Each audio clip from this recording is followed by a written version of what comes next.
New reaction on the 4 about a proposal known as Aaron's Law. This bill would stop anyone convicted of a sex offense involving a child from receiving a pardon. Our Shelby County reporter Anjanae Robinson is live and on your side now to give us an update on House Bill 81. Anjanae.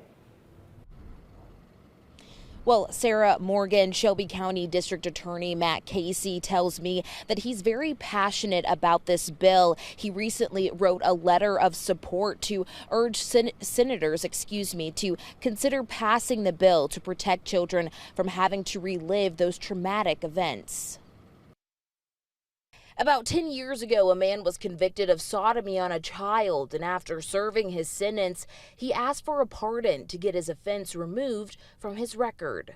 If you do the crime, you got to do the time. You have to be responsible for what you did. The victim in this case at the time, back in 2014, was 8-year-old Aaron Nettie, who several years later had to argue that his abuser should not be granted the pardon. I was shocked.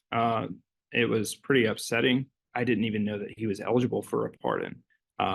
Made me feel pretty angry. And as that frustration grew, Nettie shared more about his case publicly, which grew hundreds of folks to write letters and caught the attention of Representative Alan Treadaway. The pardon was denied to the abuser, which is great.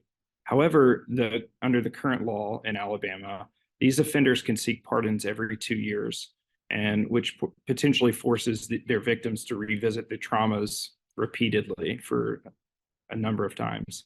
Treadaway and Nettie began crafting legislation to address the issue and wrote up House Bill 81.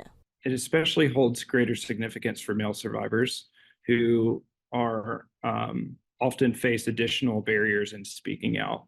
Shelby County District Attorney Matt Casey says after years of prosecuting cases like Nettie's, he has seen firsthand the effects this can have on children. You're asking someone, a child many times, to relive the worst thing that's ever happened to them in their life and to talk about it in front of a room full of strangers.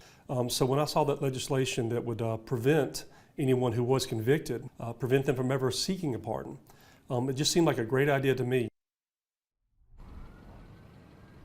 Now, House Bill 81 was passed the House, and now goes to the Senate. Meanwhile, Aaron Nettie is a husband, a father, and in the last 11 years has spent his time as a nurse with the military. Reporting live from Shelby County, Anjanae Robinson, WBRC, Fox 6 News on your side.